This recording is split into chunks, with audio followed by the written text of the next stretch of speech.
Good evening everyone. Previous class का answer दो। आचार्य चरक के अनुसार एरंड तेल की दोषज्ञता क्या है? वात श्लेष्मा वात श्लेष्महरण वात कफ या वात कफहर है ना। वात कफहर है। पित्तनाशक नॉर्मली नहीं बोलोगे। जब अगर हम बोलेंगे कि मधुर तिक्त कषाय द्रव्य से सिद्ध करके एरंड तेल पित्त शामक होता है, नेचुरली नहीं है ना। नेचुरली इस वात श्लेष्महरम करके हम देखते हैं। ओके। एरंड तेल का रस क्या है चरक के अनुसार? कटु कटुरस है ना। कटु उष्ण करके हम देखते हैं। कटु रसात्मक है, उष्ण वीर्य वाला है, वात कफ का नाशक है, ऐसे हमने देखा था। ओके। निकोचक किसके बीज को बोलेंगे हम? नीम के नीम के नीम के बीज या नीम के बीज को हम क्या बोलेंगे? तो निकोचक करके बोलेंगे, है ना। तिल तेल हमने देखा था कि बलार्थ और स्नेहनार्थ श्रेष्ठ था। तो कौन सा तेल विरेचन में अग्रय था? एरंड एरंड तेल एरंड एरंड तेल। एरंड तेल। पौरुष उपचय के लिए हम किसका प्रयोग करवाएंगे? कौन से स्नेह का? वसा का वसा वसा का हम प्रयोग करवाएंगे। वसा था। वसा डेफिनेटली हम मतलब किसको दे रहते हैं? तो जो व्यायाम करने वाले उनको दे रहते हैं। तो जो भी विद्ध भग्न आहत भ्रष्ट योनि कर्ण शिरोरुचि है, तो वहां पर हम किसका प्रयोग करवा रहे थे? वसा का प्रयोग करवा रहे थे। मारुतग्नम न च श्लेष्म वर्धनम किसके लिए कहा गया था?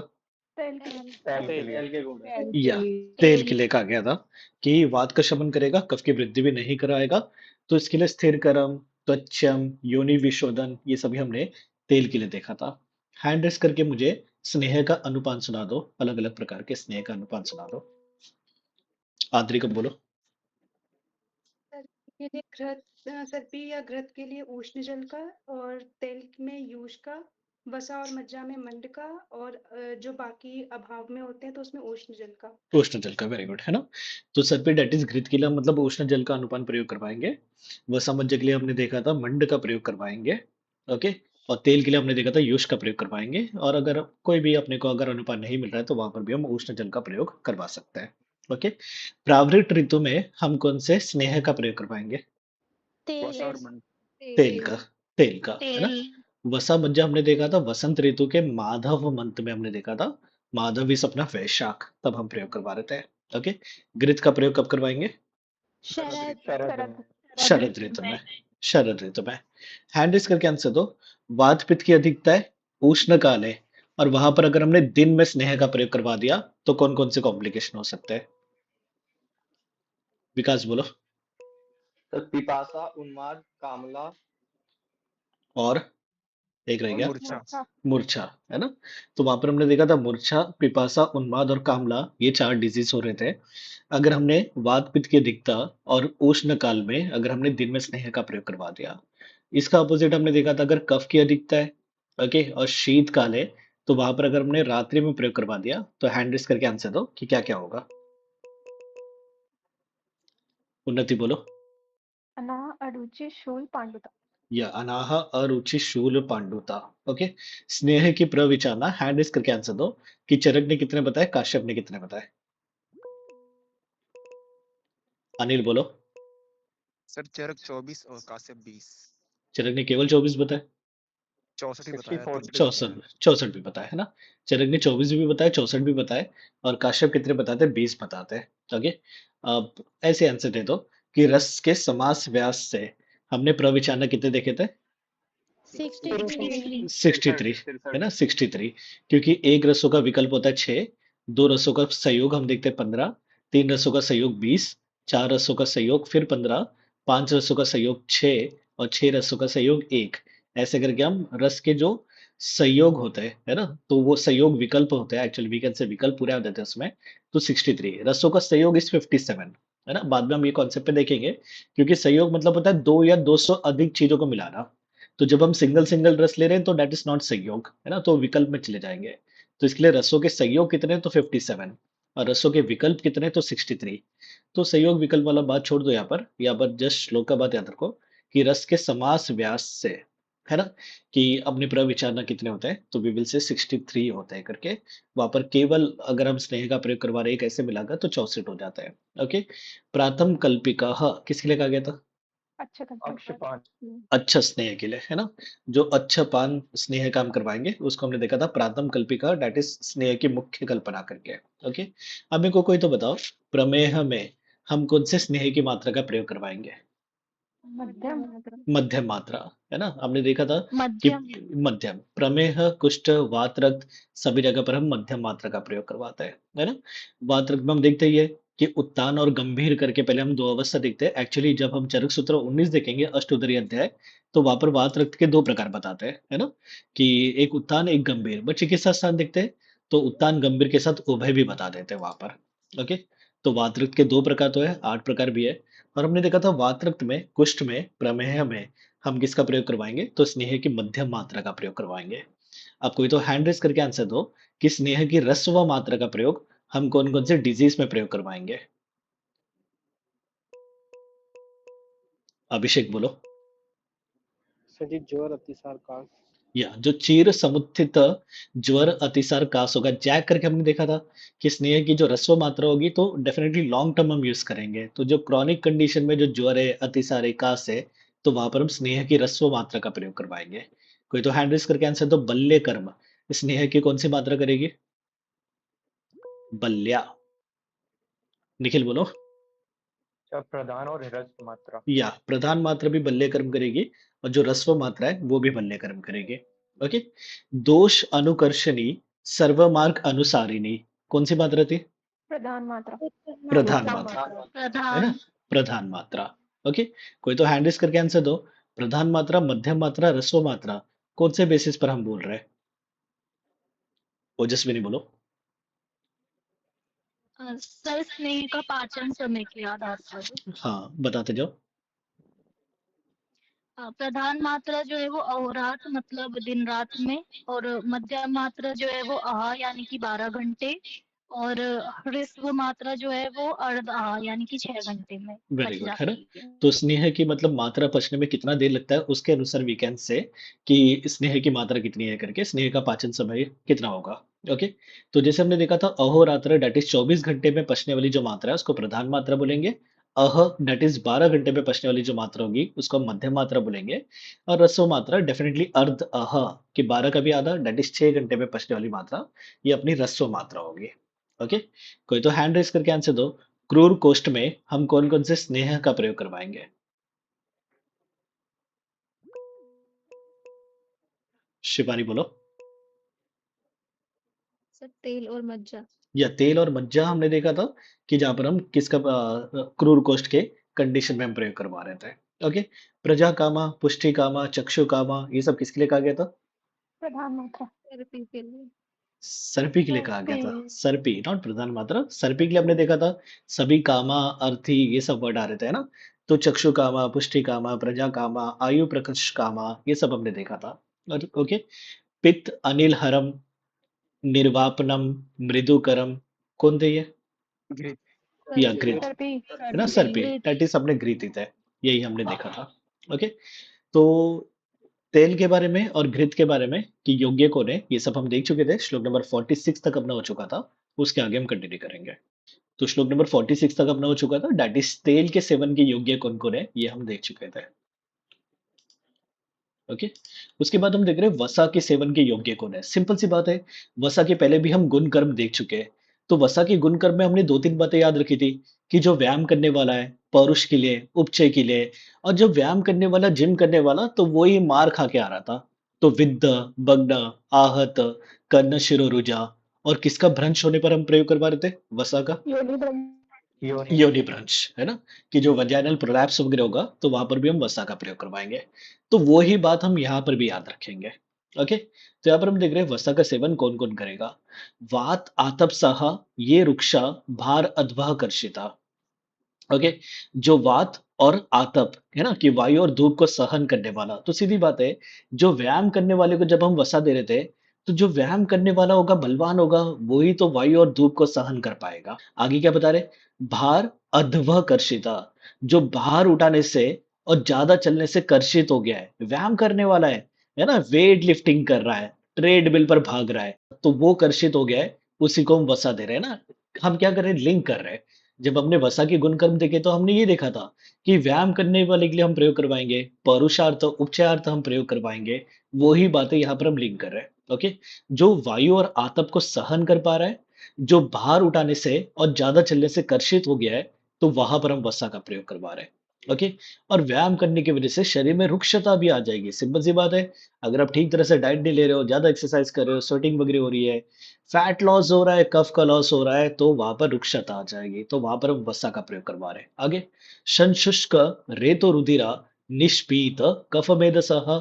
व्यायाम कर रहे तो कफ और मेद कम हो गए, तो यहाँ पर बताया उन्होंने निष्पीत कफ मेदसः, कि जहां पर कफ और मेद कम है तो वहां पर हम वसा का प्रयोग करवा रहे हैं। और वही हमने देखा था, अगर प्रवृत्त कफ मेद होगा तो वहां पर हम किसका प्रयोग करवा रहे थे? तेल का। तेल का। तेल का, तेल का। है ना? तेल। तेल वॉस उष्ण। तेल क्या कर रहा है कि कफ और मेद को कम कर रहा है। वसा कैसा है? कफ और मेद को बढ़ाने वाला है ना? तो डेफिनेटली जहां पर प्रवृद्ध कफ मेद है तो वहां पर हम तेल का प्रयोग करवाएंगे।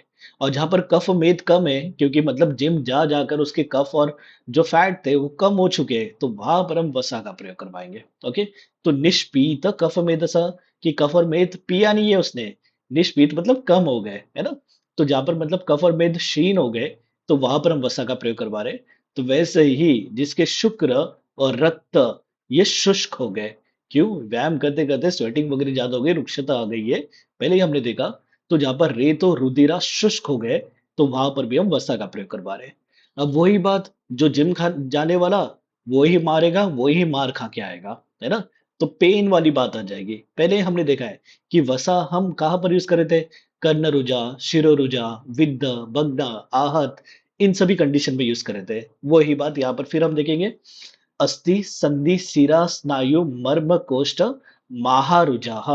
महारुजा इज द इंपॉर्टेंट वर्ड यहाँ पर, कि एक्सट्रीम पेन। अगर अस्थि संधि शिरा स्नायु मर्म कोष्ठ में अगर एक्सट्रीम पेन हो रहा है, जैसे कोई मार खा गया है, तो वहां पर हम वसा का प्रयोग करवाएंगे, है ना? शरीर को ऐसे नहीं बोलना था, बट हम वैसे ट्रिक करके पहले ही यूज कर रहे हैं, क्योंकि वसा के बारे में हमने याद ही ऐसे रखा था कि जो व्यायाम करने वाला है, पौरुष के लिए, उपचय के लिए, विद्ध भग्न आहत वगैरह होगा, तो उन सभी को हम किसका प्रयोग करवा रहे थे? तो वसा का प्रयोग करवा रहे थे, है ना? वी सॉ ऑलरेडी कि विद्ध भग्न आहत भ्रष्ट योनि कर्ण शिरो रुझि, पौरुषार्थ उपचयार्थ, और जो व्यायाम करने वाला है उसके लिए हम वसा का प्रयोग करवाएंगे, है ना? ये ही लॉजिक हम यूज कर रहे हैं आगे के श्लोक में, कि योग्य कौन है। पहले तो गुणकर्म बता दिए वसा के, अभी हम देख रहे हैं कि योग्य कौन है करके उनके। ठीक है, तो अपने को रिलेट करने आना चाहिए, ताकि कम चीजों में हम मैक्सिमम रट्टा मारे करके। ओके। तो अस्थि संधि शिरा स्नायु मर्म कोष्ठ में अगर एक्सट्रीम पेन हो रहा है, तो वहां पर भी हम वसा का प्रयोग करवा रहे हैं। आगे क्या?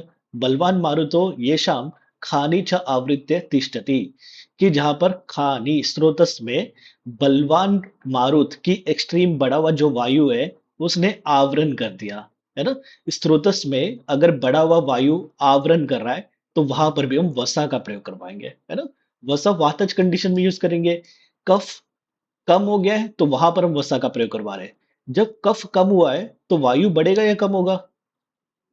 बढ़ेगा। बढ़ बढ़ेगा, जाएगा। सिंपल सी बात है ना। जब कफ का क्षय हुआ है तो वहां पर वायु बढ़ेगा। वही बात यहाँ पर बता रहे, कफ और मेद तो कम हो गए थे तो वसा का प्रयोग करवा रहे थे। अब जब कफ और मेद कम है तो वायु कैसा है? बलवान है, और उसने स्रोतस्व को आवृत कर दिया है, तब हम वसा का प्रयोग करवा रहे हैं। आगे, महत च अग्निबलम येषाम वसा सातमश्च ये नरः तेषाम स्नेहित्या व्यानाम वसापानम विधीयते, जिसकी अग्निबल महत है, बड़ी हुई है। क्यों? क्योंकि वसा जो होता है गुरु होता है, मज्जा भी कैसा होता है? गुरु होता है। तो ये हम कहाँ देंगे? वसा हम दे रहे हैं महत च अग्निबलम, अग्निबल बहुत बड़ी हुई है, महत है। वैसे आप देखोगे मज्जा में सीधा सीधा बोला है अग्निदीप्त है, और घसमरा, घसमरा मतलब क्या होता है? तीक्ष्ण अग्नि, कि आप जो भी खा रहे हो सभी पचा रही है, सभी को भस्मित कर रही है, दैट इज घसमरा, है ना?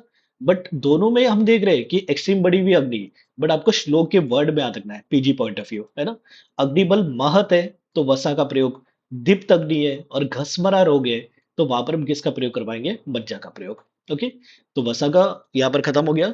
वसा का याद नहीं, व्यायाम, बस सिंपल, बहुत चीजें हम रिलेट कर लेंगे, कि जो वायु और आतप को सहन करने वाला है, भार अध्व से कर्षित है, रुक्ष है, उसके रेत रुधिर, रेतो मतलब जो अपने शुक्र है, कि जो शुक्र और मतलब रक्त शुष्क हो गए, कफ मेद क्षीण है, अस्थि संधि शिरा स्नायु मर्म कोष्ठ में महारुजा हो रहा है, बलवान वायु ने स्रोतस्व को आवृत कर लिया है, अग्नि बल महत है, तो वहां पर हम किसका प्रयोग करवाएंगे? वसा का प्रयोग करवाएंगे। ओके। अब मज्जा भी कैसा है, गुरु है, तो डेफिनेटली घसमरा रोग में हम देंगे। व्हाट इज घसमरा रोग? तीक्ष्ण अग्नि है, जहां पर आप कुछ भी खा रहे हो सभी को मतलब वो पचा रही है ना, सभी को पचा रही है, सभी को भस्मित कर रही है, दैट इज घसमरा। ओके। तो दीप्त अग्नि में, घसमरा में हम मज्जा का प्रयोग दे रहे हैं। क्लेश सहा, जो क्लेश को सहन कर पाता है। वाई, यहाँ पर क्लेश मतलब कॉम्प्लिकेशंस को, कि स्नेह के कॉम्प्लिकेशन को सहन कर पाएगा उसी को मज्जा दोगे। क्यों? मज्जा इज गुरु, है ना। मज्जा स्निग्ध तो है भाई, स्नेह है, बट मज्जा कैसा है, गुरु भी है। तो इजीली डाइजेस्ट होगा क्या? हाँ या नहीं? नहीं। नहीं ही होगा। जब इजीली डाइजेस्ट नहीं होगा तो देर आर चांसेस कि कॉम्प्लिकेशंस वगैरह हो। तो अब कॉम्प्लिकेशंस होने के चांसेस है, तो आप डेफिनेटली उसी को दोगे कि जो उसको सहन कर पाएगा। तो इसके लिए उन्होंने बोला है क्लेश सहा। लॉजिक याद रखो, है ना। चारों प्रकार के स्नेह में अगर सबसे गुरु जो स्नेह है, दैट इज मज्जा। तो मज्जा स्निग्ध तो है भाई, स्नेह है तो स्निग्ध तो होगा, कॉमन सी बात है। बट मज्जा इज ऑल्सो एक्सट्रीम गुरु। तो जब अधिक मात्रा में गुरु है तो डेफिनेटली इजीली नहीं पचेगा। जब इजीली नहीं पचेगा तो कॉम्प्लिकेशन करने के मैक्सिमम चांसेस। तो इसके लिए मज्जा उसी को आप दोगे जो क्लेश को सहन कर पाएगा। ओके। जो वायु और आतप को सहन कर पा रहा था उसको हम वसा दे रहे थे, जो क्लेश को सहन कर पा रहा है उसको हम मज्जा दे रहे हैं। ओके। स्नेह से बिना, जो नित्य स्नेह का सेवन करता है उसको भी हम मज्जा दोगे, क्योंकि नित्य स्नेह का सेवन करता ही था, तो अभी इजीली सभी को डाइजेस्ट कर लेगा। तो अब मज्जा दे रहे हो जो एक्सट्रीम मात्रा में गुरु है ना। वात अर्थः कि वात व्याधि से पीड़ित है। क्रूर कोष्ठाश्च, ये हम देख चुके कि तेल का भी हम प्रयोग करवा रहे थे क्रूर कोष्ठ में, और मज्जा का भी प्रयोग करवा रहे हैं हम क्रूर कोष्ठ में। ओके। तो मज्जा आप याद रखना भाई, मज्जा सबसे गुरु है ना। तो मज्जा आप कहाँ दोगे? जहां पर अग्नि बढ़ी हुई है, क्योंकि ये चिकित्सा ही होती है। जहां पर अग्नि अधिक मात्रा में बढ़ी हुई है तो वहां पर आप गुरु द्रव्य का प्रयोग करवाओगे। क्यों? क्योंकि अग्नि बढ़ी हुई है, अगर आपने लघु द्रव्य का प्रयोग कर दिया तो अग्नि और बढ़ती जाएगी, है ना। तो अग्नि बढ़ी हुई तो आप गुरु द्रव्य दोगे, ताकि उसको अग्नि पचा नहीं पाएगी, अग्नि शांत होगी। सेम बात हम देखते हैं, है ना, कि जो स्थूल व्यक्ति होती है, स्थूल व्यक्ति होते हैं तो उनकी चिकित्सा क्या होती है? गुरु और अपतर्पण वाली चिकित्सा होती है। जो कृष व्यक्ति होता है उसको हम क्या देते हैं? लघु और संतर्पण द्रव्य का प्रयोग करवाते हैं, है ना। तो मज्जा इस गुरु, इसके लिए घसमरा रोग में, दीप्त अग्नि में, जो क्लेश को सहन कर पाएगा उसमें हम देंगे क्रूर कोष्ठ। इज वेरी इंपॉर्टेंट यहाँ पर। तेल मज्जा दोनों का प्रयोग हम क्रूर कोष्ठ में करवा रहे थे। इवन घसमरा इज वेरी इंपॉर्टेंट यहाँ पर। उसके बाद हम देख रहे हैं श्लोक नंबर 51। तो यहाँ पर हम देख रहे हैं स्नेह का प्रकर्ष काल क्या है। व्हाट इज स्नेह का प्रकर्ष काल? कि कितने दिनों में स्नेह के लक्षण दिखने लगेंगे कि आपने स्नेह सेवन करने के बाद। तो यहाँ पर आचार्य चरक बता रहे हैं कि 7 रात्रि से 3 रात्रि तक जो है स्नेह का प्रकर्ष काल है। वह 7 रात्रि से 3 रात्रि तक, तो 7 रात्रि है जो है वो क्रूर कोष्ठ के लिए, और जो 3 रात्रि है वो है मृदु कोष्ठ के लिए। ओके। कि अगर कोई क्रूर कोष्ठ का होगा तो डेफिनेटली वहां पर वात की अधिकता होगी, तो वहां पर स्नेह का प्रकाश, स्नेह के लक्षण दिखने में 7 रात्रि लग जाएंगे, ज्यादा टाइम लग जाएगा। और जो मृदु कोष्ठ वाला है तो वहां पर स्नेह के लक्षण जल्दी दिखेंगे। तो वहां पर कितना बताया उन्होंने? 3 रात्रि करके बताया। ओके। तो हम देखते हैं कोष्ठ, कोष्ठ क्रूरो मृदुर मध्य मध्य ही सहते समय अभी। तो भाई मध्य कोष्ठ रह गया, तो मध्य कोष्ठ में कितना? तो 7 और 3 के बीच में। तो 7 और 3 के बीच में क्या कह रहे हैं? 4 5 6 रात्रि, है ना। ये टीकाकार का मत है, चरक ने बोला ही नहीं मध्य कोष्ठ के लिए। चरक ने क्रूर कोष्ठ के लिए बता दिया और चरक ने मृदु कोष्ठ के लिए बता दिया। तो मध्य कोष्ठ के लिए 7 और 3 के बीच में कितने हैं? तो 4 5 6 रात्रि। ओके। तो क्रूर कोष्ठ में स्नेह का प्रकाश काल कितना है? तो 7 रात्रि। मृदु कोष्ठ में स्नेह का प्रकाश काल कितना है? तो 3 रात्रि। और मध्य कोष्ठ में स्नेह का प्रकाश काल कितना है चरक के अनुसार? तो केवल 5 नहीं लगाओगे, क्योंकि चरक ने बोला ही नहीं 5। बीच में 4 5 6 सभी है, तो अब 4 5 6 रात्रि सभी लगाओगे, है ना, ऑप्शन पे। ओके। उसके बाद हम देख रहे हैं कि स्नेहन के योग्य कौन है। अलग अलग प्रकार के स्नेहन के बारे में तो देख लिया हमने, स्नेह के बारे में कि घृत तेल वसा मज्जा किसको आप दोगे। जनरली स्नेहन आप किसका करवाओगे ये यहाँ पर हम डिस्कस करेंगे। बेसिक बात है, कोई मतलब नासा साइंस के बारे में कुछ नहीं है। तो जिसका स्वेदन करवाना है, सिंपल सी बात है, स्वेदन के पूर्व हम स्नेहन करवा रहे हैं। जरूरी नहीं होता हमेशा, हम स्निग्ध स्वेद भी करवाते हैं, रुक्ष स्वेद भी करवाते हैं, बट जनरली स्वेदन के पूर्व हम स्नेहन करवाएंगे, कॉमन सी बात है। जिसका शोधन करना है, अब जब चरक और सुश्रुत में केवल शोधन वर्ड आता है ना, तो डैट मीन्स वमन और विरेचन। वहां पर आप बस्ती नस्य बिस्य नहीं ही इंक्लूड करोगे, है ना। जब चरक और सुश्रुत में केवल शोधन वर्ड आ रहा है कि भाई शोधन करो, तो जनरली नॉर्मली दैट मीन्स कि वमन विरेचन करवाना है। ओके, तो वमन विरेचन भी करवाना है तो उसके पहले भी हम स्नेहन स्वेदन करवाते हैं, तो डेफिनेटली स्नेहन के योग्य है जिसको शोधन करवाना है। जो रुक्ष है तो इनको तो स्नेहन करवाना ही है, कॉमन सी बात है। जो वात विकारों से पीड़ित है डेफिनेटली वहां पर भी हम स्नेहन करवाएंगे, क्योंकि वात विकारों से पीड़ित है तो शरीर में रुक्षता आ गई है, तो वहां पर आप स्नेहन का प्रयोग करवाओगे। आगे, व्यायाम मध्य स्त्री नित्या, जो व्यायाम करता है, मध्य का सेवन करता है और स्त्री का सेवन दैट इज मैथुन करता है नित्य, तो उनके शरीर में रुक्षता आएगी, तो वहां पर भी आप स्नेह का प्रयोग कर पाओगे, है ना। जो नित्य व्यायाम का सेवन करता है, मध्य का सेवन करता है और स्त्री का सेवन दैट मीन्स मैथुन करता है, तो उसके शरीर में रुक्षता आ रही है, तो वो भी स्नेहन के योग्य है, बच्चों वाली बात है ना। आगे चिंतका, चिंतन कार्य करने वाला, सोचने वाला ज्यादा कार्य करने वाला है ना।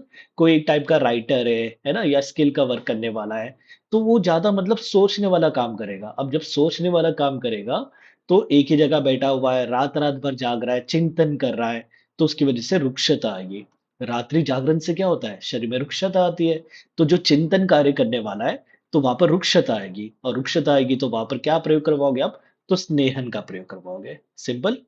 तो जिसका स्वेदन करवाना है, जिसका शोधन करवाना है, जो रुक्ष है, वात विकारों से पीड़ित है, जो नित्य व्यायाम मध्य स्त्री का सेवन करता है, और जो चिंतन कार्य करने वाला करता है, चिंतन कार्य करता है, तो वो कैसा है, रुक्ष है, तो वहां पर आप स्नेहन का प्रयोग करवाओगे, है ना।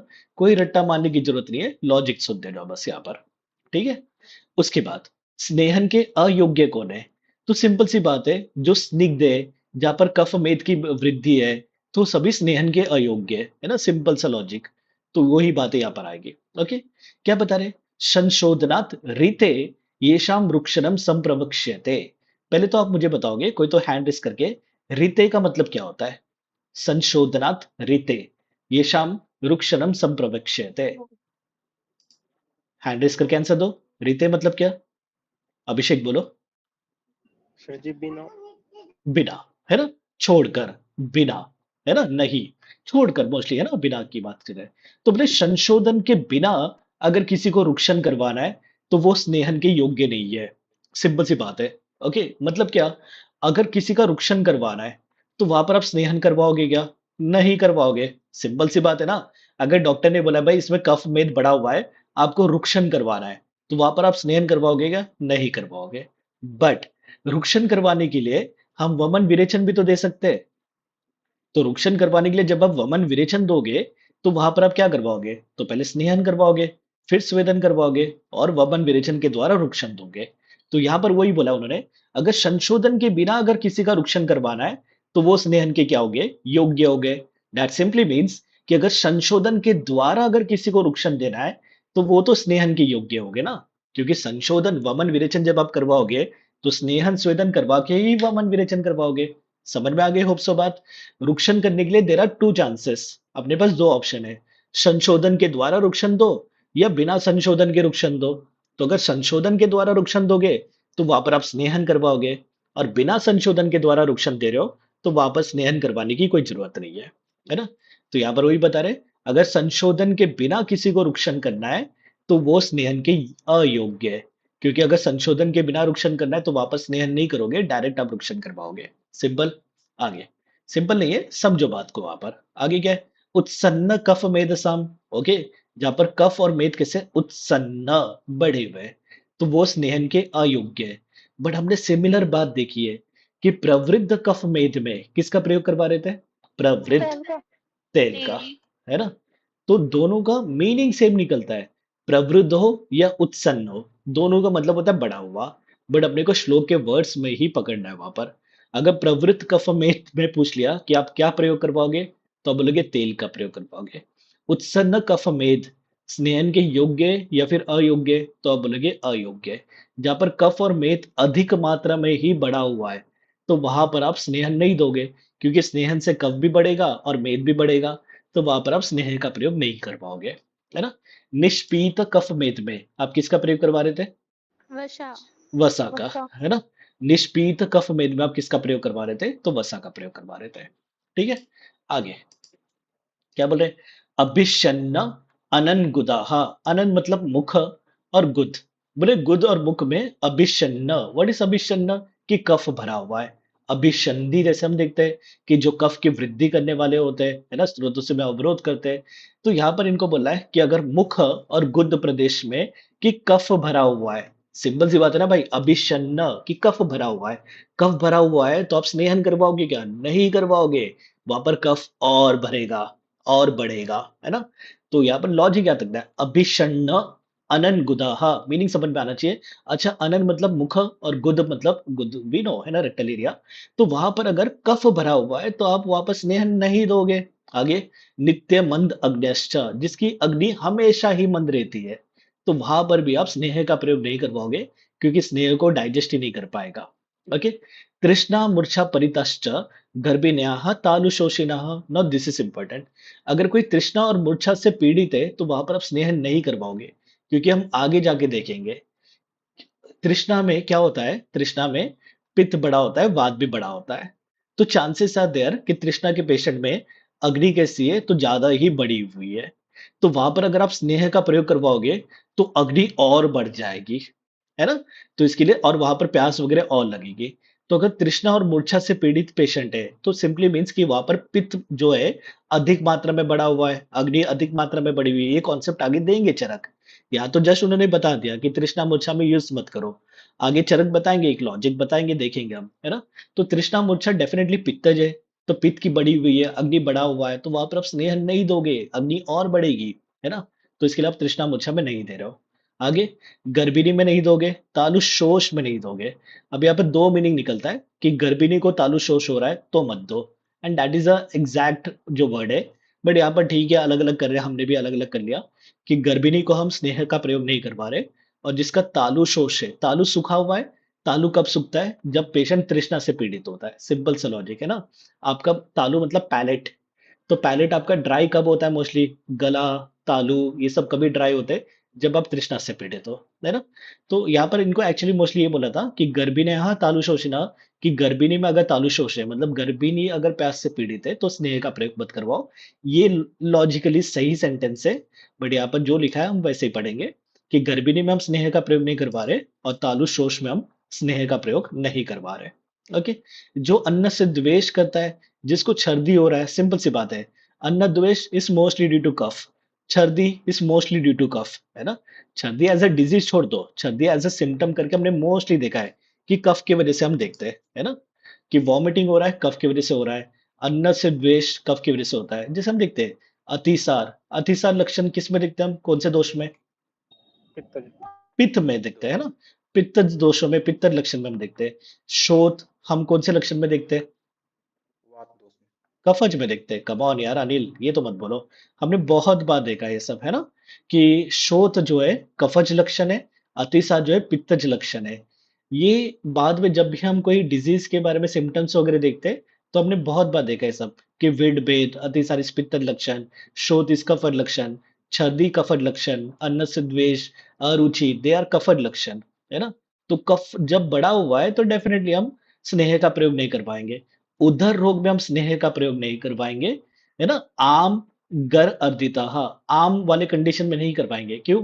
आम मतलब वहां पर पहले ही अजीन है, पहले ही अग्निबंध है ना।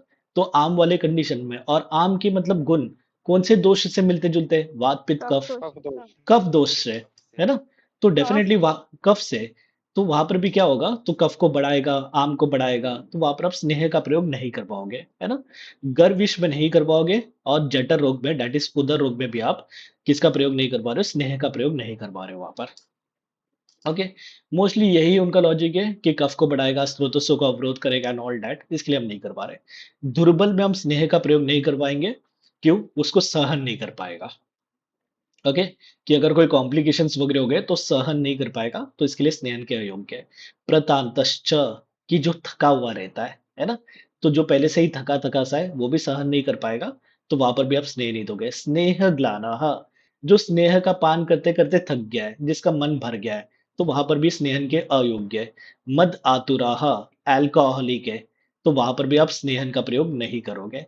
न स्नेह वर्तमानेशु न नस्तो हो बस्ती कर्मसु, कि जिसका नस से चल रहा है, जिसका बस्ती कर्म चल रहा है, तो वहां पर आप स्नेह नहीं करोगे। Now this is important. शोधन के पूर्व हम स्नेहन करवा रहे थे, हाँ या नहीं? शोधन के पूर्व करा रहे थे। करा रहे थे, वह स्नेहन के योग्य है। शोधन के बिना अगर किसी का रुक्षण करना है तो स्नेहन करवाओगे नहीं करवाओगे? नहीं। नहीं करवाएंगे, नहीं। है ना? संशोधन के बिना अगर किसी का मतलब अगर अपने को रुक्षण करना है तो स्नेहन के वो अयोग्य हो जाएंगे, है ना? तो अगर नस्य और बस्ती कर्म अगर किसी का चल रहा है तो वहां पर भी आप स्नेहन नहीं दोगे, संशोधन के पूर्व दोगे। तभी मैंने बोला था ना कि जब चरक और सुश्रुत में शोधन, केवल शोधन वर्ड आता है तो डैट सिंपली मीन्स वमन विरेचन। वहां पर आप बस्ती नस्य बिस्य को इंक्लूड नहीं करोगे, सीधा सीधा यहाँ पर आ गया कि नस्य और बस्ती चल रहा है तो स्नेहन के अयोग्य है, और जिसका संशोधन करवाना है देवे स्नेहन के योग्य है। तो यहाँ पर शोधन मतलब क्या है? तो यहाँ पर शोधन मतलब वमन विरेचन है ना? यहाँ पर शोधन मतलब पंचशोधन नहीं आएगा। पंचशोधन कॉन्सेप्ट कौन बताते हैं? पंचशोधन कमान वाग्भट। वाग्भट बताते हैं, है ना? पंचशोधन कौन बताते हैं? वाग्भट बताते हैं। और वाग्भट ने पंचशोधन में सर्वप्रथम किसको रखा है? निरोह बस्ती। निरूह बस्ती को रखा है ना? निरूह बस्ती बताते हैं वमन विरेचन शिरो विरेचन, उसके बाद रक्त मोक्षण बोलते हैं। ओके, तो बोले स्नेह पानात प्रजायन्ते तेषा रोगाः सुदारुणाः। अगर इनमें अगर हमने स्नेह पान करवा दिया गलती से, चरक की बात नहीं पानी, तो सुदारुण रोग हो गए, भयंकर रोग हो गए। सुन लो खाली बात, ठीक है? एक बार जस्ट हम रिवाइज कर ले। अगर संशोधन के बिना किसी को रुक्षण देना है तो स्नेहन के अयोग्य है। जहां पर उत्सन्न कफ मेदे, याद रखो है ना कि उत्सन्न कफ मेदे, तो वो भी स्नेहन के अयोग्य है। जहां पर मुख और गुद कफ से भरा हुआ है, इवन दया स्नेहन के अयोग्य है। नित्य मंद अग्नि से पीड़ित है, स्नेहन के अयोग्य है। तृष्णा मूर्छा से पीड़ित है, गर्भिणी है, तालु शोष है, तो उनको भी हम स्नेहन नहीं करवाएंगे। अन्न से द्वेष करने वाला है, छर्दी चल रहा है, जठर रोग से पीड़ित है, आम से पीड़ित है, गर्भ विष से पीड़ित है ना? इंपॉर्टेंट यहाँ पर स्नेहन के अयोग्य है। दुर्बल है, प्रतांत है ना? कि मतलब थका हुआ है, स्नेह से ग्लानित है, मद आतुर है, नस्य बस्ती कर्म चल रहा है, तो उनको हम स्नेहन नहीं करवाएंगे। ओके, एग्जाम में क्वेश्चन कैसा आएगा? इनमें से कौन सा स्नेहन के अयोग्य नहीं है? ओके, सुन लो, इनमें से कौन सा स्नेहन के अयोग्य नहीं है? तृष्णा, मूर्छा, आम, रुक्ष, क्या बताओगे? रुक्ष। जो रुक्ष है, सीधी बात है, जो रुक्ष है वो तो स्नेहन के योग्य है ना। जो तृष्णा मूर्छा आम से पीड़ित है देवा स्नेहन के अयोग्य है ना? तो ऐसे ही तीन यहां से उठा देंगे, एक योग्य में से उठा देंगे और बोलेंगे पहचानो। फॉर एग्जाम्पल चिंतक करके आ गया कि स्नेहन के अयोग्य कौन नहीं है? नित्य मंद अग्नि वाला, उत्सन्न कफ मेद वाला, चिंतक और मदातुर। तो अब बोलेंगे जो चिंतक है वो स्नेहन के अयोग्य नहीं है। क्यों नहीं है? क्योंकि वो स्नेहन के योग्य है, क्योंकि चिंतन जो कर रहा है उसमें रुक्षता आ रही है, तो उसको स्नेहन आप करवाओगे, है ना? तो ऐसे यहाँ पर मिक्स करके क्वेश्चन पूछ सकते हैं यहाँ पर, है ना? योग्य अयोग्य में। तो अब सब क्लियर है? उसके बाद हम देख रहे हैं कि असनिग्ध व्यक्ति के लक्षण। अब सिंपल सी बात है, जब भी अभी एक यूजी वाला फाइनल प्रॉफ वाला अगर कोई पंचकर्म के लिए पढ़ रहा है तो उनके लिए बोल रहा हूँ, यहाँ पर आप श्लोक करोगे, है ना? जब भी आपको स्नेहन के, स्वेदन के, वमन विरेचन बस्ती कर्म नस्य कर्म के अयोग के लक्षण, अति योग के लक्षण, सम्यक योग के लक्षण ये कहीं पर दिख गए तो वहां पर श्लोक करो, आपके लिए बहुत यूजफुल हो गया आगे जाकर, यूजी में भी पीजी में भी, है ना? दोनों जगह पर स्नेहन स्वेदन वमन विरेचन नस्य, और फिर मतलब जो भी बस्ती के सम्यक योग के लक्षण, अति योग के लक्षण, अयोग के लक्षण दिखेंगे तो वहां पर श्लोक करो। नहीं करना है तो लॉजिक याद रखना है, क्या लॉजिक बता रहा हूं उसके हिसाब से ध्यान में रखना है। ओके, तो असनिग्ध व्यक्ति के लक्षण दे रहे हैं, मतलब जिसको स्नेहन देना था उसको हम स्नेहन नहीं दे पाए, या कम अगर हमने दे दिया तो क्या लक्षण दिखेंगे? तो डेफिनेटली रुक्षता के लक्षण दिखेंगे, डेफिनेटली वातज लक्षण दिखेंगे। ओके, अब फॉर एग्जाम्पल ये सब स्नेहन के योग्य थे, और अगर आपने इनको स्नेहन ठीक तरह से नहीं करवाया, डॉक्टर ने बोला भाई 7 दिन करवाना है, आपने 2 ही दिन करवाया, डॉक्टर ने बोला 160 ml देना है, आप 16 ml दे रहे हो गलत सुनने की वजह से, या जीरो पढ़ा ही नहीं आपने, है ना? तो ये हो जाएंगे अपने असनिग्ध। तो सीधी बात है, अगर ये असनिग्ध हो गए तो वहां पर लक्षण कौन से दिखेंगे? वातज लक्षण दिखेंगे। क्यों? क्योंकि पहले उनके शरीर में रुक्षता वगैरह थी, अगर आपने उसका स्नेहन ठीक तरह से नहीं करवाया तो वातज लक्षण दिखेंगे। सिंपल। अब देखो, पुरुषम ग्रथितम, पुरुष कैसा हो गया? ग्रथित हो गया, जम गया, गांठदार हो गया। ग्रथित कब होगा? वात पित्त कफ किसकी वजह से होगा? वात। वात की वजह से। वात। तो वातज लक्षण आ गया, रुक्षता, वातज लक्षण, है ना? नॉर्मली अपने शरीर में रुक्षता नहीं आएगी, बट अगर कोई रुक्ष है उसको स्नेहन करवाना था, डॉक्टर ने बोला 7 दिन करवाना है, 160 ml पिलाना है करके, है ना? बढ़ाते जाओ, 30 ml से चालू करो एंड ऑल दैट। आपने ठीक तरह से पिलाया नहीं, कम दिन पिलाया, तो रुक्षता ही रहेगी, सिंपल सी बात है। वायु अप्रगुणो, वायु अपने गुण में नहीं रहेगा, मतलब वायु की जो अनुलोम गति होती है वो नहीं हो रही है, वायु की प्रतिलोम गति हो गई, तो वायु अप्रगुणो, ये क्या हो रहा है, तो वात की प्रतिलोम गति हो रही है, वात प्रकुपित हो रहा है यहाँ पर, है ना। मृदुः पक्ता, अग्नि मंद हो गई है, स्नेह से अग्नि की वृद्धि होने वाली थी, तो यहाँ पर मृदु पक्ता अग्नि मंद हो गई है, शरीर में खरता आ जाएगी, है ना, रुक्षता वगैरह आ जाएगी, तो बोले गात्रस्य अस्निग्ध लक्षणम, ये स्नेह के अयोग का लक्षण है ना। तो सिंपल सी बात है, कोई मतलब रट्टा मारने की जरूरत नहीं है। पुरुष ग्रथित हो गई, रुक्षता आ गई है, वायु का प्रतिलोम गति हो गया, अग्नि मंद हो गई है, ये याद रख लोगे। मृदुपक्ता, खरता, रुक्षता शरीर में आ गई, ये सभी अस्निग्ध के लक्षण है, कोई बोलने की जरूरत नहीं है। ठीक है, आगे ये वाला श्लोक आप करोगे करोगे, ऊपर वाला श्लोक भले ही मत करो। ओके, सम्यक स्नेहन के लक्षण, अगर आपने स्नेहन सही से करवा दिया, 5 दिन करवाना था 5 दिन करवा दिया, जितना मध्यम मात्रा में फॉर एग्जांपल डोज देना था मध्यम मात्रा में आपने दे दिया, तो क्या लक्षण दिखेंगे। वात अनुलोम्यम, एक तो वात का अनुलोमन होगा, है ना। दीप्तो अग्नि ही, अग्नि कैसे हो जाएगी, दीप्त हो जाएगी। जो हमने अस्निग्ध में देखा था उसका अपोजिट हो रहा है यहाँ पर, वहां पर हमने देखा था वायु अप्रगुणो, तो वहां पर वात का प्रतिलोम गति हो रहा था, ये क्या कर रहा है, वात का अनुलोम गति करवा रहा है। वहां पर अग्नि मंद हो गई थी अस्निग्ध में, यहाँ पर अग्नि कैसे हो गई, दीप्त हो गई। वहां पर हम देख रहे थे पुरुष ग्रथित और रुक्ष हो गए थे, यहाँ पर क्या है, वर्च स्निग्धम असहतम, वर्च मतलब पुरुष, ये असहत, सहत मतलब होता है जमना, असहत मतलब होता है कि जमना नहीं, नहीं जमेंगे करके, ग्रथित नहीं होंगे, और वर्चः कैसे हो गए, स्निग्ध हो गए। ऊपर हमने पुरुष के बारे में क्या देखा था, ग्रथित थे, रुक्ष थे अस्निग्ध में, तो सम्यक स्निग्ध में क्या होगा, उल्टा इसका, ग्रथित के बदले क्या हो गए, असहत, और रुक्ष के बदले क्या हो गए, स्निग्ध हो गए, है ना। और क्या, तो शरीर में भी मार्दवम स्निग्धता च अंगे, अपने शरीर में भी मृदुता आ गई, स्निग्धता आ गई। क्यों, क्योंकि अयोग में हमने देखा था अपने शरीर में खरता आ गई थी, रुक्षता आ गई थी, तो खरता is quite we can say, शरीर मतलब रुक्ष कठिन वगैरह हो गई थी, तो यहाँ पर हम देख रहे हैं शरीर कैसे हो गई, मृदु हो गई और स्निग्धता आ गई, है ना। पूरा का पूरा अपोजिट लक्षण मिल रहा है। ओके, वायु अप्रगुणो अस्निग्ध में, सम्यक स्नेहन में क्या देख रहे हैं, वात का अनुलोमन, अस्निग्ध में हमने देखा था पुरुष ग्रथित और रुक्ष हो गए थे, तो सम्यक स्नेहन में क्या हो गया, पुरुष कैसे हो गए, असहत, असहत है ना यहाँ पर, याद रखना, स्निग्धम असहतम, संधि विच्छेद करना है वहां पर। ओके, और वायु कैसी थी, तो मतलब यहाँ पर अनुलोमन वगैरह हो गया था एंड ऑल दैट, अग्नि दीप्त हो गई है, शरीर में मार्दवता स्निग्धता वगैरह आ गई। अब एग्जाम में क्वेश्चन कैसा आएगा, सम्यक स्नेहन का लक्षण नहीं है। ओके, वात का अनुलोमन, अग्नि का दीप्त होना, पुरुष का स्निग्ध होना, पुरुष का सहत होना, तो क्या बोलोगे, कौन सा नहीं है, सम्यक स्नेहन का पुरुष का सहत होना, सहत होना। सहत होना, है ना, क्योंकि यहाँ पर पुरुष कैसा होगा, असहत होगा, असहतम। है ना, असहत होगा, संधि विच्छेद करना है अपने को यहाँ पर, है ना। स्निग्धम म हलंत है यहाँ पर, तो असहत आएगा यहाँ पर, क्लियर यहाँ पर। ओके, ये वाला श्लोक करोगे आप, नहीं भी करोगे तो लॉजिक याद रखो, बट श्लोक करोगे तो बेटर है यहाँ पर।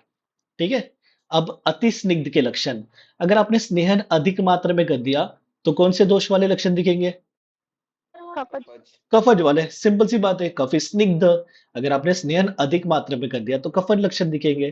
तो क्या मिल रहा है अपने को, पांडुता, कल ही मैंने बोला था, पांडु रोग इस पित्तज, पांडुता इस कफज लक्षण, शरीर का वर्ण अगर शुक्ल वर्ण पांडुता वगैरह आ रही है, दैट मीन्स वो कफज लक्षण है ना।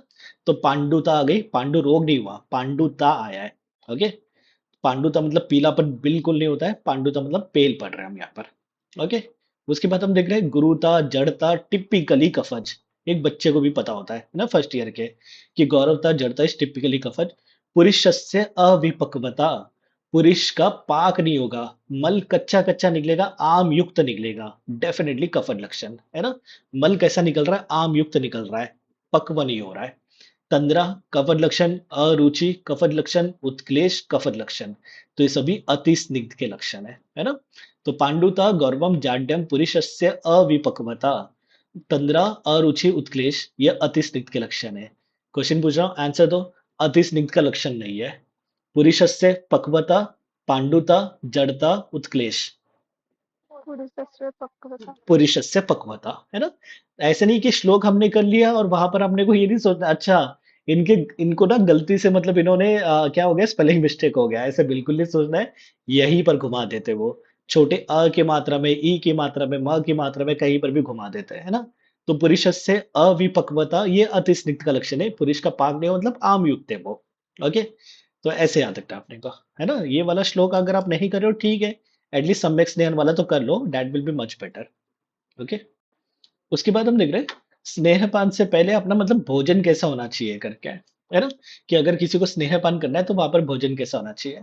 तो बोले द्रवम उष्णम अनअभिसंधि भोज्यम अन्नम प्रमाणतः न अति स्निग्धम असंकीर्णम श्व स्नेहम पातुम इच्छिता। स्नेह का पान करने की अगर अपने को इच्छा है तो अपना भोजन कैसा होना चाहिए। ओके, तो द्रव होना चाहिए, उष्ण होना चाहिए, अभिसंधि नहीं होना चाहिए। अभिसंधि नहीं होना चाहिए मतलब कफ की वृद्धि करने वाला नहीं होना चाहिए, क्योंकि स्नेह से पहले ही कफ की वृद्धि के चांसेस, तो आप पहले ही अगर आप कफ वृद्धि करने वाले आहार का प्रयोग करवाओगे तो कफ ज्यादा ही बढ़ जाएगा, है ना? तो क्या बोला इन्होंने, अनअभिसंधि भोज्यम अन्नम प्रमाणता, प्रमाणतः कि मतलब मात्रा पूर्वक भोजन करोगे, ज्यादा नहीं खाओगे। अति स्निग्ध नहीं करना है, वही बात है, स्नेहन करने वाले हम पहले ही अति स्निग्ध भोजन करोगे तो कफ बढ़ेगा, तो न अति स्निग्ध। असंकीर्ण, संकीर्ण होता है कि जहां पर मतलब आपने कुछ गलत भी खा लिया, है ना, कुछ मतलब अपत्य चीजें भी मिक्स कर ली, तो अपना भोजन कैसा होना चाहिए, असंकीर्ण होना चाहिए। कि वहां पर अगर आप अपत्य वगैरह कुछ मिक्स करके मत खाओ, कि दाल चावल तो खा रहे हो, साथ में मतलब कोल्ड ड्रिंक ले लिया, वो क्या हो गया, संकीर्ण हो गया। तो अपना भोजन कैसा होना चाहिए, असंकीर्ण। संकीर्ण मतलब जहां पर आपने पथ्य पदार्थों में अपत्य को भी मिक्स कर दिया, जैसे हम शमशन करके देखते हैं, है ना? तो अपना भोजन कैसा होना चाहिए, असंकीर्ण होना चाहिए, कि पत्ते ही भोजन करो, अपत्य को मिक्स मत करो। वहां पर संकीर्ण मतलब मिक्स करना, अपत्य को मिक्स नहीं करना चाहिए अपने को, है ना? तो द्रव होना, ये मेन याद रखोगे आप, कि अपना भोजन द्रव होना चाहिए, उष्ण होना चाहिए, अनअभिसंधि होना चाहिए, अति स्निग्ध नहीं होना चाहिए और असंकीर्ण होना चाहिए। ओके, आ जाएगा कि स्नेहन के पूर्व अपना भोजन कैसा नहीं होना चाहिए, द्रव उष्ण अभिसंधि न अति स्निग्ध, तो बोलेंगे अभिसंधि नहीं होना चाहिए। ओके, तो ऐसे याद रखना अपने को, and this is quite important, यहाँ पर क्वेश्चंस मल्टीपल टाइम बन चुके हैं। ठीक है, श्लोक नंबर 61। तो यहाँ पर हम देख रहे हैं कि शोधन के लिए अगर अपने को स्नेह का प्रयोग करना है तो हम स्नेहपान कब करेंगे, और अगर शमन के लिए स्नेहपान करना है तो कब करेंगे करके, है ना? काल बता रहे स्नेहपान का, कि भोजन के पूर्व करोगे, भोजन के बाद में करोगे, कब करोगे, टोटली डिपेंड्स आप कौन से कर्म के लिए यूज कर रहे हो। अगर आप शमन कर्म के लिए यूज कर रहे हो तो स्नेहम अन्न काले प्रकांक्षिता, तो जब आपको भूख लगेगी तब आप स्नेह का प्रयोग करवाओगे। For example, a patient is suffering from प्रमेह, वहां पर आपको स्नेह की मध्यम मात्रा देनी है, तो अब कब दोगे, जब उसको भूख लगेगी तब आप दोगे। ठीक है, कि दिन भर में कॉलेज गया था, 12-1 बजे उसको दोपहर में भूख लग गई, तो वहां पर आप स्नेह की मध्यम मात्रा दे रहे हो, क्योंकि शमन करना था वहां पर, है ना? फॉर एग्जाम्पल, शुद्धि अर्थम पुनः आरे न ऐसे जी ने पीबेत नरहा, है ना? नैशे मतलब निशा, रात्रि में, कि अगर शोधन करने के लिए, कि वमन विरेचन के पूर्व जब हम स्नेहन का प्रयोग वगैरह करवाते हैं, वो की बात, उसकी बात चल रही है ना?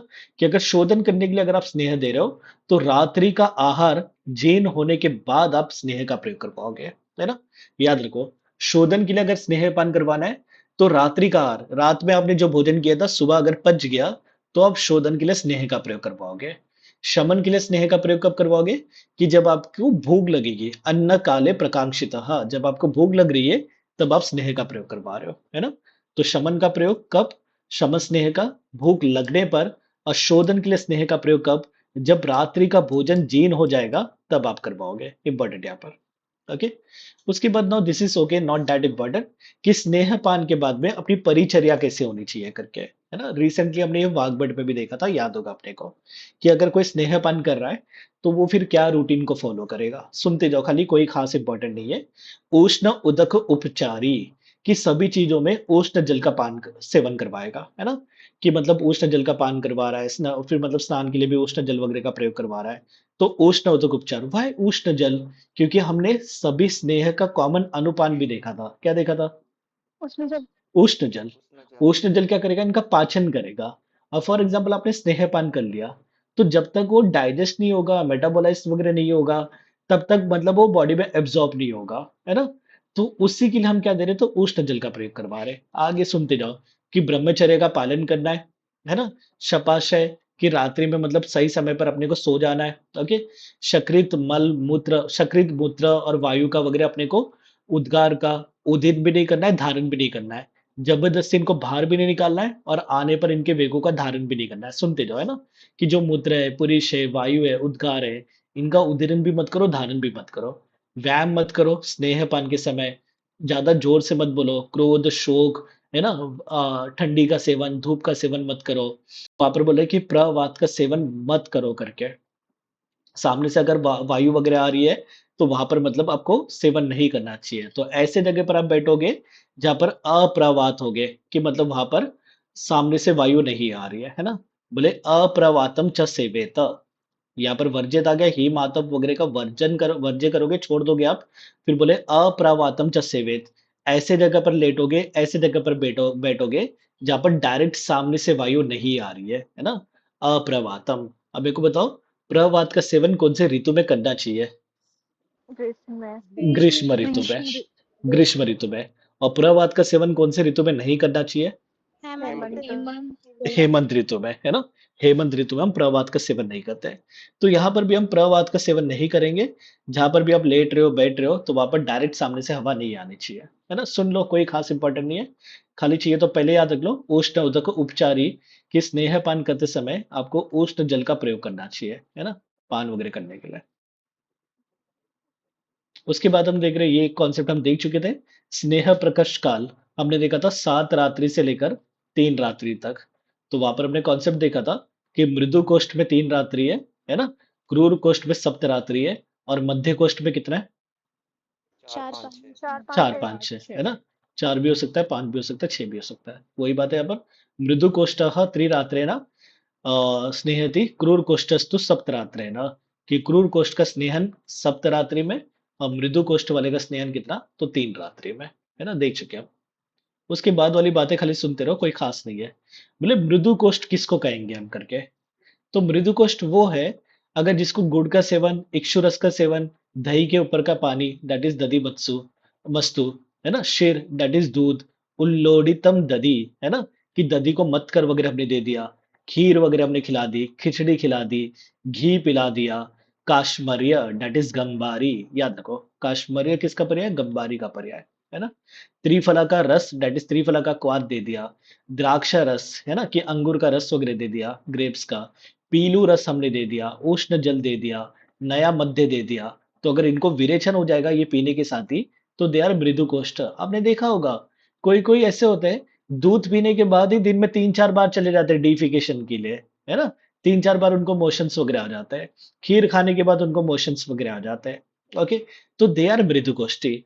जिसको मतलब हल्का सा कोई मीठा मीठा खा लिए, तो उनको मतलब क्या हो रहा है, तो विरेचन होना चालू हो गया। तो गुड़, इक्षुरस, मस्तु, शीर, उल्लोडित दधी, पायस, कृष्णा, सर्पी, काश्मर्य, त्रिफला रस।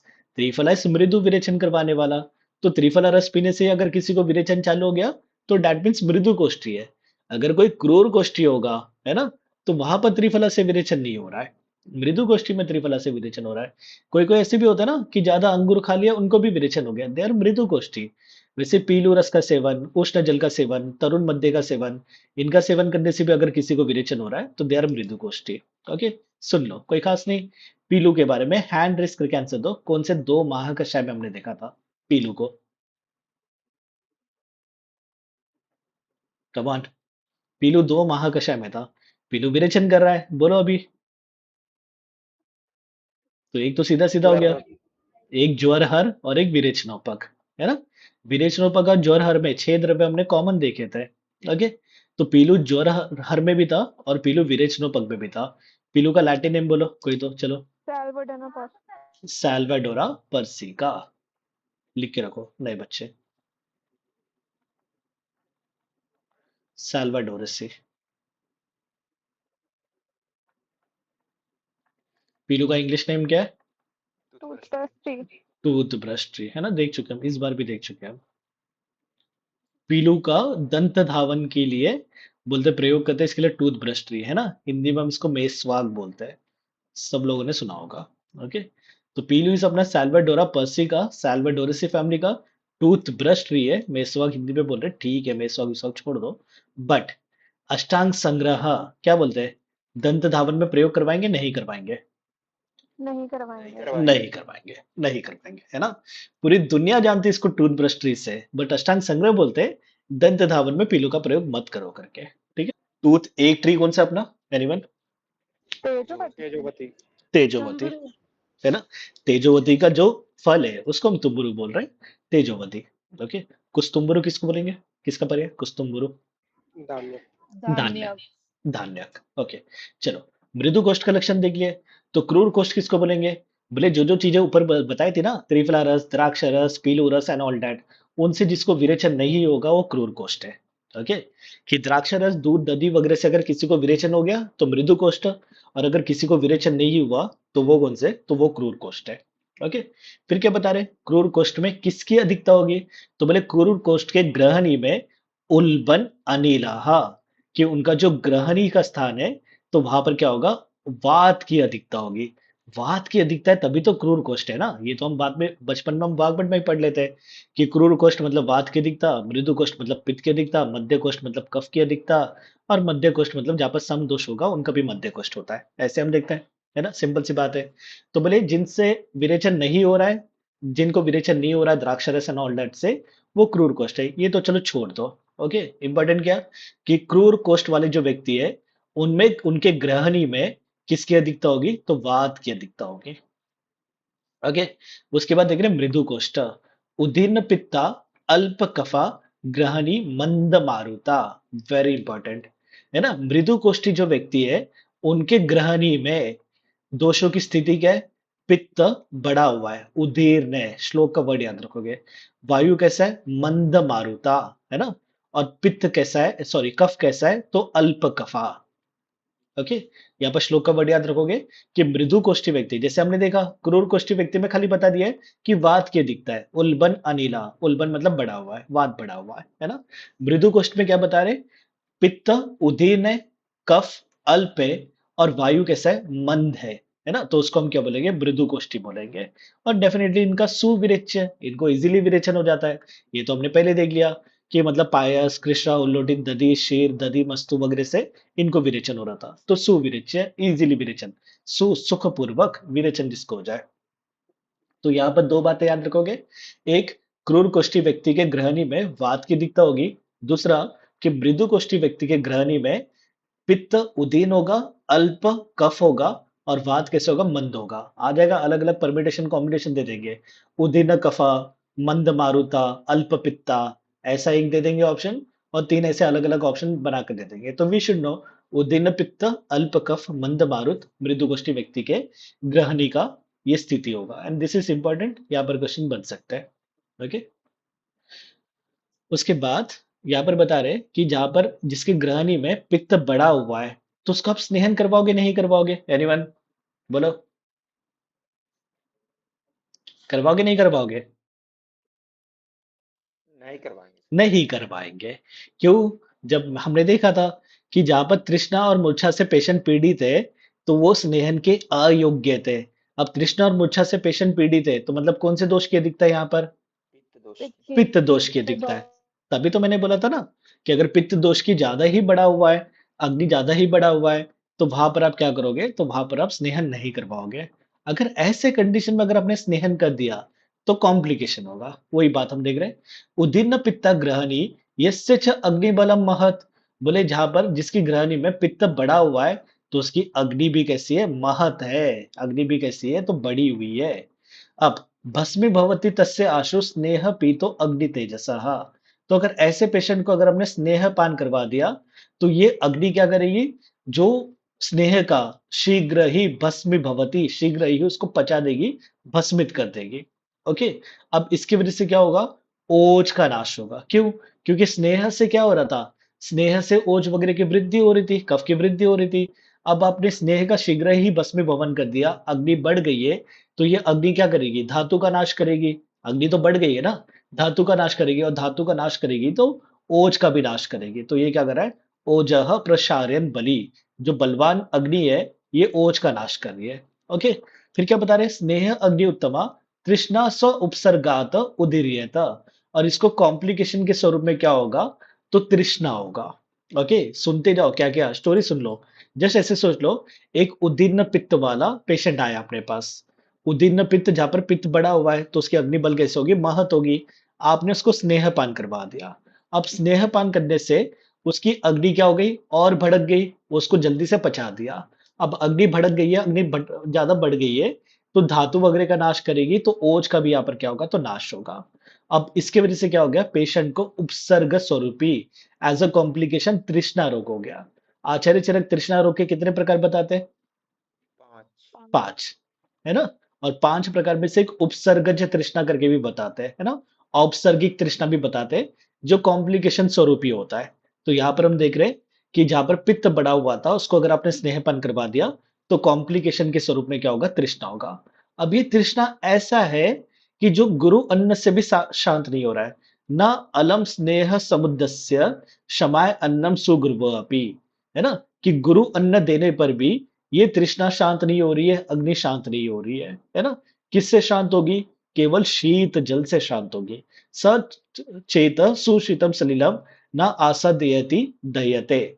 अगर शीत जल उसको नहीं मिला तो उसके शरीर में दहन होगा, है ना। तृष्णा इसकी इतनी बढ़ गई है, अग्नि इतनी बढ़ गई है कि गुरु अन्न देने पर भी वो शांत नहीं हो रही है। तो किससे शांत होगी, वो शीत जल से शांत होगी। अगर शीत जल नहीं मिला तो शरीर में दाह होगा, बर्न वगैरह होगा। किसके समान, तो उन्होंने एक उपमा दी है, यथैव आशि विषाह कक्ष मध्यगाह स्व विष अग्निनाह। बोले अपनी हालत ऐसे होगी जैसे एक रूम में आशि विषह, आशि विष मतलब सर्प, है ना। एक विष में एक क्रोधित विषारी सर्प है एक रूम में। ओके। अब ये क्या करेगा, अपने अग्नि स्वरूपी विष के वजह से पूरे रूम को जला देगा।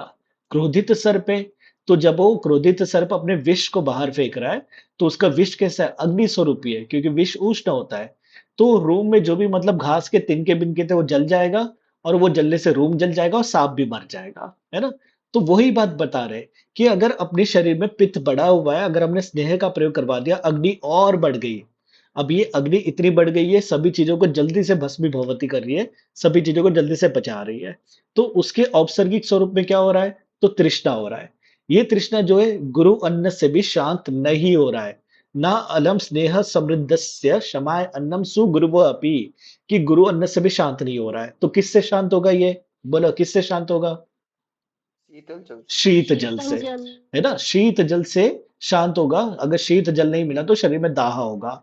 शरीर में दाह किसके समान होगा, बोले अगर आशे विष की मतलब एक सर्प अगर एक कक्षा में, है ना, कक्षा में नहीं, कक्ष में मतलब एक रूम में, तो अपने अग्नि स्वरूपी विष से जैसे उसको जलाकर खुद भी मर जाता है, वैसे ही अपनी हालत हो जाएगी। ओके। तो यहाँ पर यही बोला इनको कि उद्दीन पित्त वाले ग्रहणी में अग्नि बढ़ी हुई है, तो वहां पर अगर आपने स्नेहपान कर दिया तो ये अग्नि क्या करेगी, इसको भस्मीभवती कर देगी शीघ्र ही, ओज का नाश करेगी और औपसर्गिक तृष्णा करेगी। जो गुरु अन्न से भी शांत नहीं होगा, बट शीत जल से शांत होगा, दाह वगैरह नहीं होगा।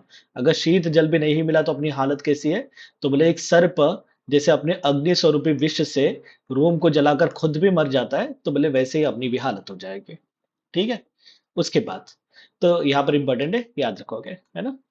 स्नेह अजीर्ण, जो आपने स्नेहपान किया था वो अगर डाइजेस्ट नहीं हुआ तो, ऊपर वाला कंडीशन अलग था, ये अलग कंडीशन है। ऊपर वाले कंडीशन में हमने क्या देखा, उदीर्ण पित्त, अग्नि बढ़ी हुई थी, और अगर हमने स्नेह का पान कर दिया अग्नि और बढ़ गई एंड ऑल दैट, वो सब हमने देखा था। अब यहाँ पर हम देख रहे हैं स्नेह अजीर्ण, आपने स्नेह पान कर दिया, डॉक्टर सजेस्टेड कि भाई 80 ml पीना है ना। आपने गलती से सुन लिया 180 ml पीना है, तो आपने 180 ml पी लिया। अब डॉक्टर ने कोष्ठ अग्निबिग्नि का विचार करके ही दिया था। अब आपका शरीर ने 80 ml तो पचा दिया, अब ये 100 ml बाकी का बच गया, है ना, जो डाइजेस्ट नहीं हुआ है। तो ये क्या हो गया, अजीर्ण हो गया। किसका अजीर्ण, स्नेह का अजीर्ण, है ना।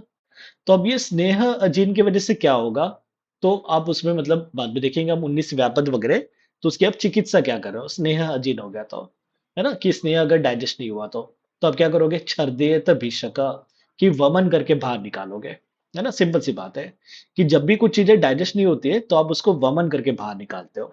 ओके।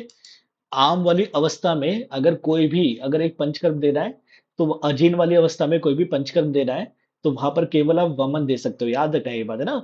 अजीर्ण वाले पेशेंट्स में आप केवल वमन करवा सकते हो, वहां पर आप विरेचन बस्ती नस्य विस्य का प्रयोग नहीं करवा सकते, है ना। तो यहाँ पर स्नेह का अजीर्ण है, तो जो भी एक्सेस ऑफ स्नेह है उसको निकालने के लिए हमने वमन दिया। बट अगर फिर भी शांत नहीं हुआ तो हम क्या करेंगे?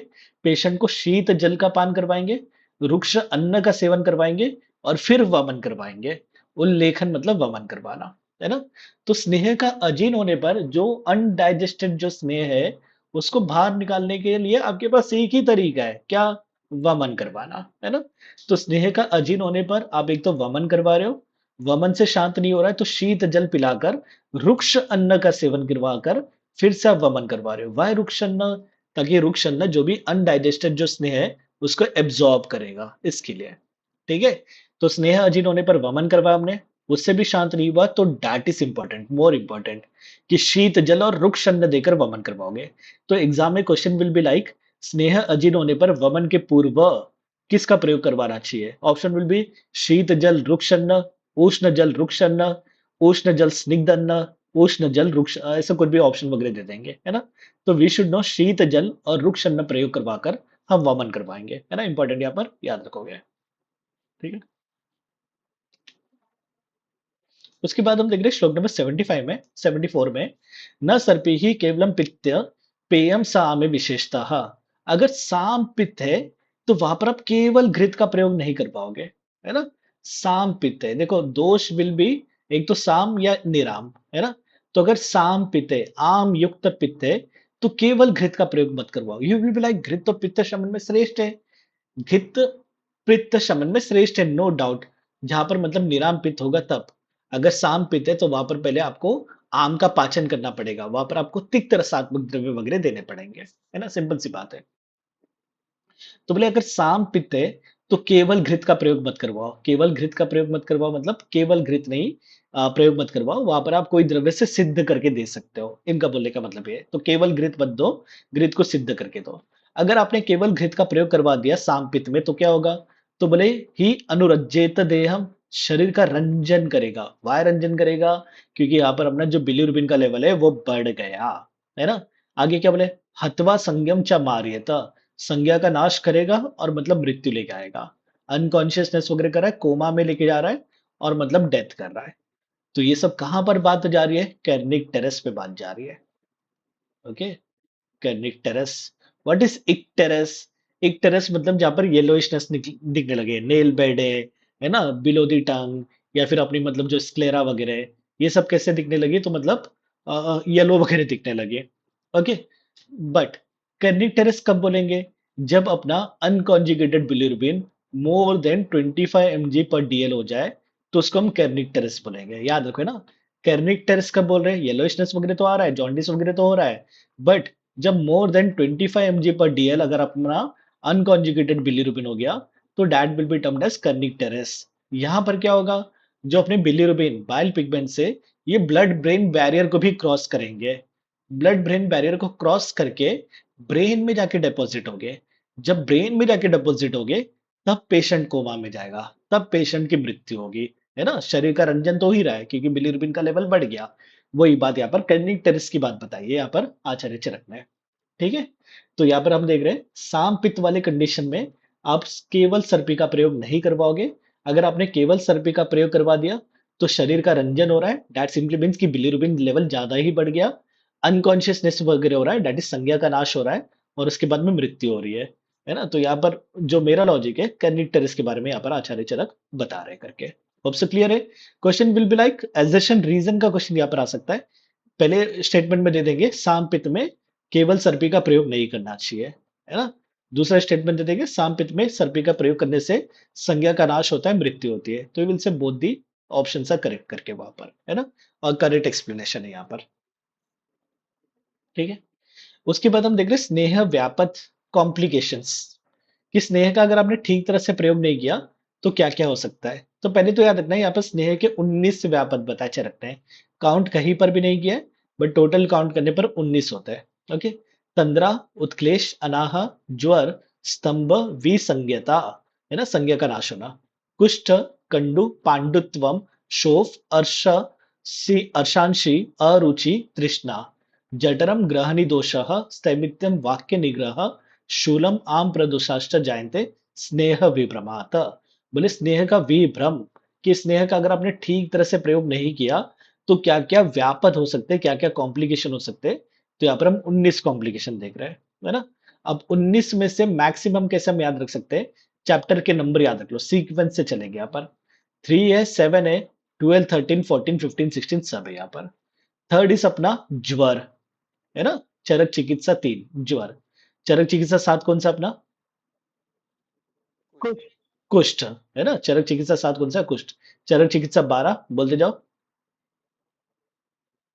कमान। हवे तो शैवैतु, वेरी गुड, दैट इज शोफ। चरक चिकित्सा 13 इस अपना उदर रोग, है ना, दैट इज उदर जठर रोग। चरक चिकित्सा 14 इस अपना अर्श। चरक चिकित्सा 15 इस अपना ग्रहणी रोग। और चरक चिकित्सा 16 क्या है, तो अपना पांडु रोग, है ना, पांडु। ओके, तो यहाँ पर हम देख रहे हैं 3, 7, 12, 13, 14, 15, 16, 12, 13, 14, 15, 16 तो लाइन से आ रहे हैं।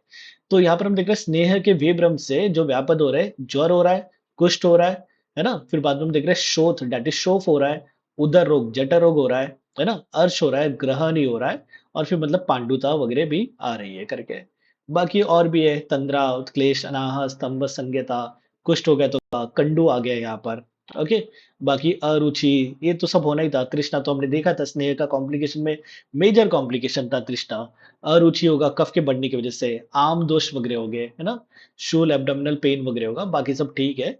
मेन याद रखोगे 19 कॉम्प्लिकेशन यहाँ पर दिए हुए हैं। तो इसकी अब चिकित्सा क्या करोगे, वो ही कि वमन करवाओगे सर्वप्रथम, है ना। स्नेह अजीन में जैसे हमने देखा था वमन करवा रहे थे, और वमन से शांत नहीं होने पर क्या करवा रहे थे, शीतल चिकित्सा रुक्ष या अन्न करवा। शीतल जल और रुक्ष अन्न का सेवन करवाकर फिर वमन करवा रहे थे, है ना। तो स्नेह के व्यापद में भी उन्होंने बोल दिया पहले तो वमन करवाओ। ओके, पहले आप क्या करवाओगे, वमन करवाओगे। उसके बाद उन्होंने बोला स्वेदन करवाओ, कुछ काल प्रतीक्षा करो। कुछ काल प्रतीक्षा करो, क्योंकि जैसे जैसे टाइम जाएगा वैसे वैसे बॉडी उसको डाइजेस्ट करेगी, है ना। तो डेट इज काल प्रतीक्षा। प्रति व्याधि बलम बुद्धवा स्त्रंसनम एवच। बोले व्याधि का और फिर मतलब पेशेंट का बल देखते हुए हम क्या करेंगे, विरेचन का प्रयोग करवाएंगे। स्त्रंसन मतलब विरेचन का प्रयोग करवाएंगे बाद में। तक्र अरिष्ट का प्रयोग करवाएंगे, वृक्ष अन्नपान देंगे, गोमूत्र का प्रयोग करवाएंगे, त्रिफला का प्रयोग करवाएंगे, स्नेह व्यापत्ति भेषजम, कि स्नेह के जो व्यापत कॉम्प्लिकेशन हो रहे थे, 19 कॉम्प्लिकेशन हो रहे थे, उनकी चिकित्सा देख रहे हैं, है ना। उल्लेखन मतलब वमन, स्वेदन, काल प्रतीक्षा, स्त्रंसन, तक्र अरिष्ट प्रयोग, वृक्ष अन्नपान, गोमूत्र और त्रिफला। त्रिफला वगैरह कैसे वृक्ष है, तो गोमूत्र वगैरह कफज कंडीशन में वगैरह हम प्रयोग करवाते हैं। यहाँ पर स्नेह मतलब कफज कंडीशन है ना। तो वमन हम करवाएंगे, स्वेदन करवाएंगे, काल प्रतीक्षा करवाएंगे, स्त्रंसन करवा रहे, तक्र अरिष्ट का प्रयोग करवा रहे, वृक्ष अन्नपान दे रहे, गोमूत्र का प्रयोग, त्रिफला का प्रयोग करवा रहे। कोई तो हैंड रेस करके आंसर दो, तक्र अरिष्ट का रोग अधिकार क्या है, कि कौन कौन से डिजीज में चरक ने तक्र अरिष्ट का प्रयोग बताया। अनिल बोलो। सर अर्श में और अतिसार में पड़े। अर्श में और अतिसार में। अभिषेक। ग्रहणी ग्रहणी में, ग्रहणी है रोग। ना। अर्श में और ग्रहणी में। और कौन से स्तन्य दृष्टि में हम देखते हैं तक्र अरिष्ट का प्रयोग, पिछल पिच्छिल स्तन्य दृष्टि में, है ना। चरक कितने स्तन्य दृष्टि बताते हैं, 8 बताते। 8, है ना। चरक चिकित्सा 30 पढ़ोगे, योनि व्यापक चिकित्सा पढ़ोगे, तो वहां पर आपको 8 स्तन्य दृष्टि मिलती है। तो वहां पर पैच्छिल्य स्तन्य दृष्टि में हम देखते हैं तक्र अरिष्ट का प्रयोग चरक बताएंगे। तक्र अरिष्ट का रोग अधिकार की कौन से डिजीज में चरक ने तक्र अरिष्ट का निर्माण विधि सब बताया एंड ऑल दैट। तो अर्श में भी बताया, ग्रहणी में भी बताया हुआ है ना। तो तक्र अरिष्ट हम देख रहे हैं स्नेह व्यापक की चिकित्सा में, अर्श में देखेंगे, ग्रहणी में देखेंगे, और पिच्छिल स्तन्य दृष्टि में भी हम तक्र अरिष्ट का प्रयोग देखते हैं। यहाँ पर वी विल स्टॉप, कोई डाउट यू कैन आस्क।